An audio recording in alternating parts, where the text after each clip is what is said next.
سلامونه.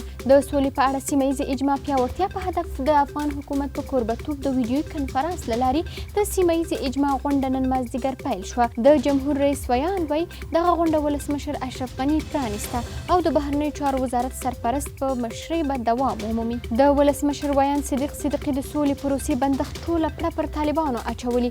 نوموړي ویلي یادې ډلې نه یوازې د افغانانو بلکې د نړیوالې ټولنې غوښتنو ته هم درناوی نه دی کړی او د تاوتریخوالي په دوام یې د سولې پروسه له خنډ او ځنډ سره مخ کړې ده. ولسمشر غني نن د کابینې په غونډه کې اعلان کړی چې د هر ولایت لپاره به ښځینه مرستیاله والي ټاکل کیږي. حکومت پریکړه کړې که راتلونکو 3 اونیو کې د کابینې او ملي شورا غړو او نورو لوړ رتبه مامورینو خپل شتمنۍ ثبت نه کړي نو مالیې وزارت مکلفه دی چې د دغه چارواکو تنخواه بندي او اجرا نه کړي.